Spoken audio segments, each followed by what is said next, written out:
Hello everyone, and welcome to my next video for Dissidia Final Fantasy Opera Omnia, which is going to be part 1 of a 2-part series I'm going to affectionately refer to as Ultimecia's Revenge. So I'm absolutely in love with Ultimecia's power right now. She's probably the most fun character that I've used in Opera Omnia. I mean, part of it is due to the fact that she's absurdly busted, but I really like her character design, I really like her playstyle, I just like everything about her, to be honest. So I figured, you know what? Let's go on a grand tour of the previous Chaos quests that we were trying to struggle to clear before, and let's go and bring Ultimecia to them and see how well we do now. So for this one, I'm going to be going back to Fang's Lost Chapter. Now, people who played this the first time that it came out might remember that it was a bit of a struggle. You kind of pretty much had to have a Cloud at 3 out of 3. Sarah definitely made it easier. Like, I'm pretty sure that I'm just going to say Sarah's the MVP for this one, because the bosses have this really irritating habit of buffing themselves up. And you pretty much need some way of dealing with those buffs, otherwise you might as well just not even consider, you just don't even apply, to be honest, because you ain't gonna do crap. And it was really, yeah, it was really difficult. You had to push off all the buffs, you had to use Cloud to dispel the buffs, then they would use an AoE Brave HP attack on you, which would lower your max Brave and kind of cripple your damage output, and yeah, it was just all sorts of horrible. So I thought I would bring Ultimecia to this one and see what kind of a difference she makes. Now, the first time I ran this, I actually didn't use Sarah, I actually used Warrior of Light, I actually used Wall, because I thought I was going to need some healing for this one.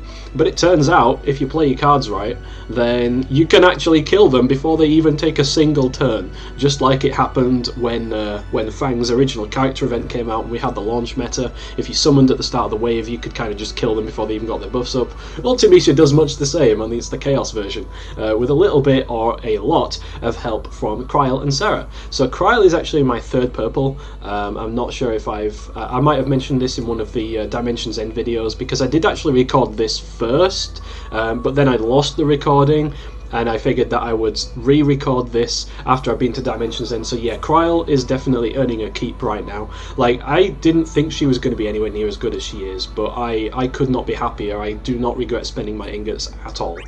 So Ultimecia, artifact-wise, is fully perfect, apart from the CP costs are a bit oof, to be honest. But I mean, she's not Cloud, she's not Squall, she doesn't have like a bajillion weapons, and we don't need all that CP. So I'm just going to roll with what I've got. It's perfect enough for me. The stats are all there, and I can't be bothered to farm any more for her.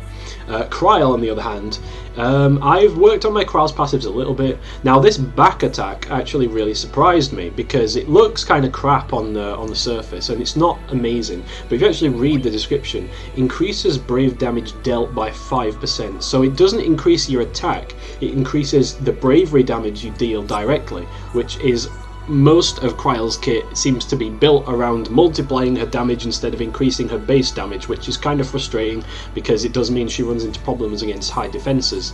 But this was actually quite clutch for another video that I'm going to be uploading later, where I do a complete speed run through the Ultimecia Chaos quest, and it lets her do enough damage if she targets an enemy that's not targeting herself. It makes her EX that much more powerful, because she's probably not going to cap out when she uses her EX, right? Even against 3 enemies, well, she might do. But if you use her additional ability, which gives her 20% overflow, it's a party-wide buff, by the way, 20% overflow for everyone on Krile. Can highly recommend if anyone has her. They throw their ingots on her as long as they've got good artifact passives, because she does require that. I don't regret it at all, and yeah, my Sarah is fully set up and ready to go. So I'm bringing an Ultimecia friend here, purely and simply because if we're running without a healer, we need to kill the worm in wave 3 without actually taking any HP damage. And Ultimecia, 99% of the times, is a terrible friend unit. Please stop using her, because she relies on having 5 stacks of Maleficium built up to actually be able to do decent damage. But she needs to spend 3 turns getting Maleficium up, and friends only stick around for 5 turns. And one of those turns is going to be her EX. So you use her EX, you use 3 skills, and you've got plus stacks, and then what? You use her EX and she's gone! It's horrible. But at least she does actually steal turns here, so that'll be good for getting the worm out of the way without actually taking any damage. So without further ado, let's jump into it. This is going to be a little bit of catharsis, to be honest. So with Krile, even though she starts out with her EX fully charged up, I've mentioned this before, make sure you use Ray of Hope first, because that gives her attack buff, and that gives her a weakness damage multiplier buff, that greater damage. You definitely want this before you use the EX, otherwise you're not going to do anywhere near as much damage as you could.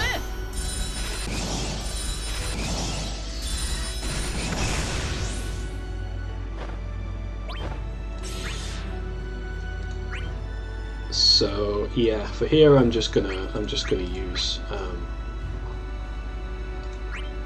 I'm gonna use a wound on this one over here.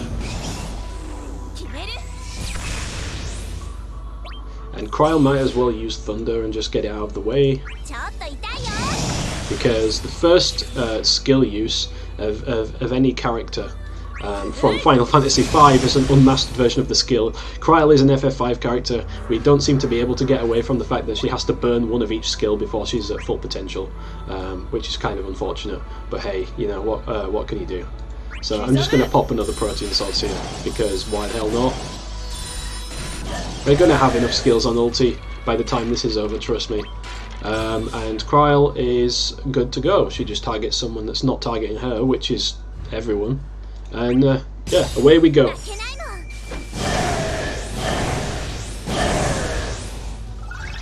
And for some reason, the wave is not dead, but that's what Sarah's for. Sarah can fix the problem. So we're just gonna not use Thunder Plus somehow, because that'll steal a turn.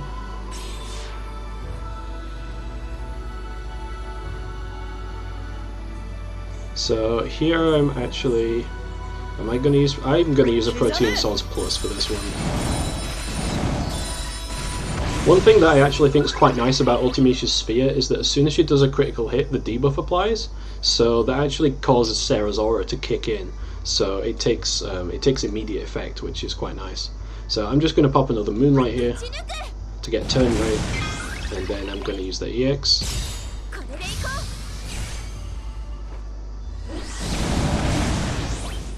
And then I am going to bring in my friend Ultimecia.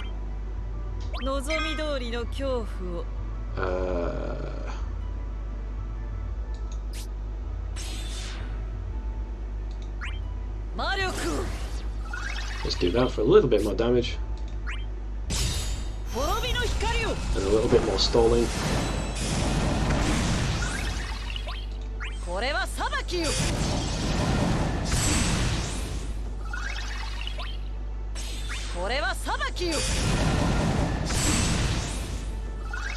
And she only has one turn left, so in all honesty, I don't think she's needed. Our own Ultimecia will do more damage, so let's get her out of the way. There we go. She fulfilled her duty.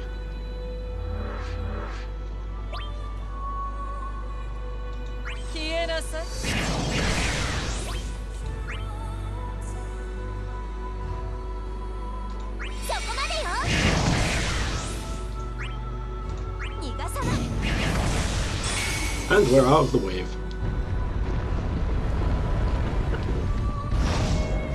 So, it's time to take these freaks down. So, in this one, if we target B with Protean Swords, then Ultimecia is going to get the turn before them, which is perfect. It's exactly what we want. So, let's pop Protean Swords on B over here.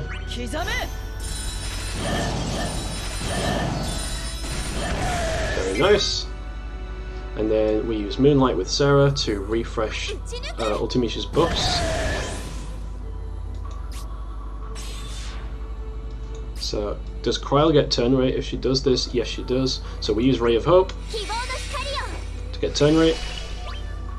And we are not quite ready to pop the quick dual cast, sadly. But we do want to pop all advance anyways. So that kind of ruins my plan a little bit, because she really should have had her EX up. Oh, but we can still do it though. Yeah, we can still do it. Because I want the Thunder Imperil on the enemies. So we pop all advance on Sarah as well.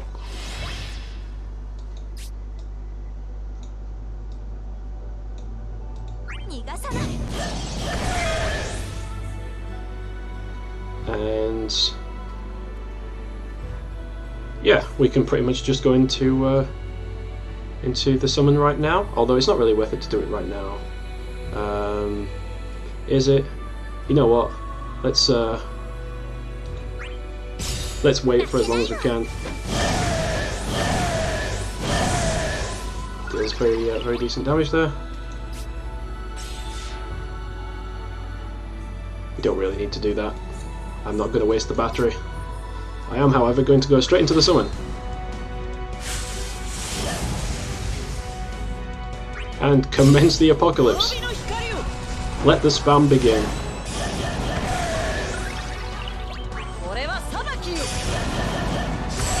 Ooh, 86k each. I am loving it.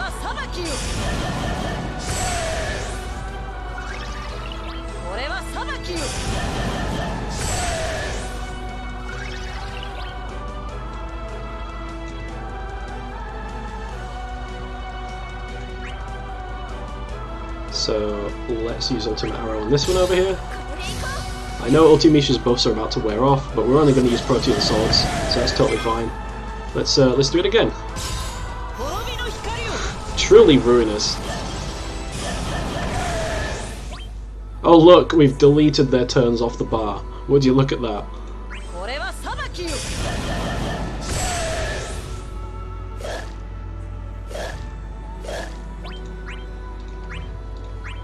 Let's spread the death debuffs around.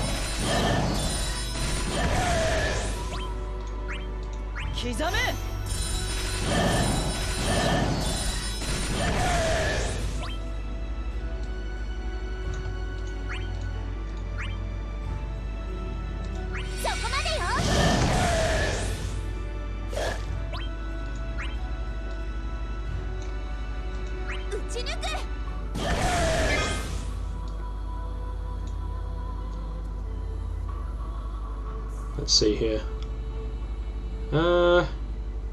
Yeah, we can pop a Ray of Hope.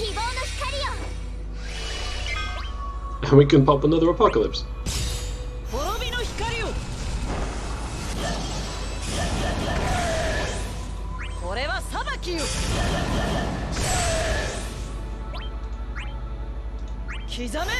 And the revenge continues.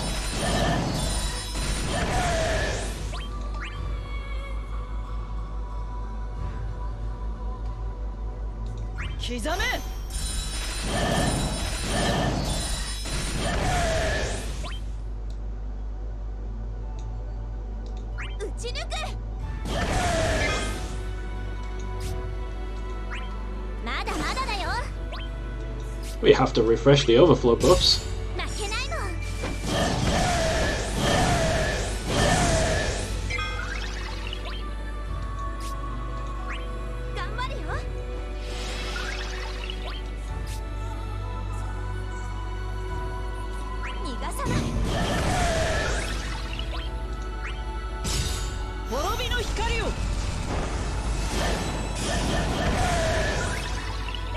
Oh, would you look at that? We've got a launch going on.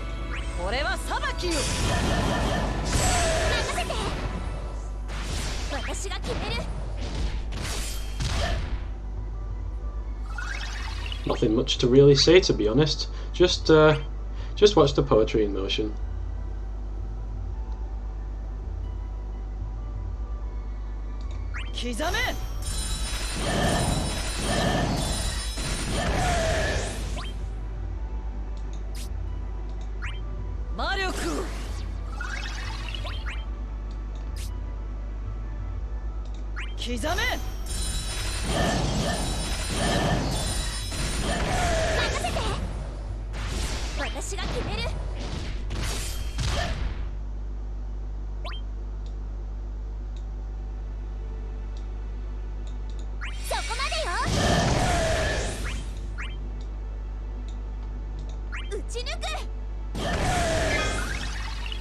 And these things are finished.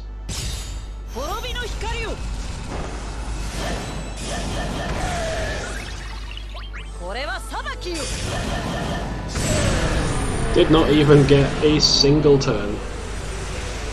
And we still had like 3 Hell's Judgments left. Truly, truly fearsome sorceress, Ultimecia is. Okay, so that's going to be part 1 of Ultimecia's revenge. I mean, how much easier she makes the Fang Lost chapter. It is just absolutely ridiculous.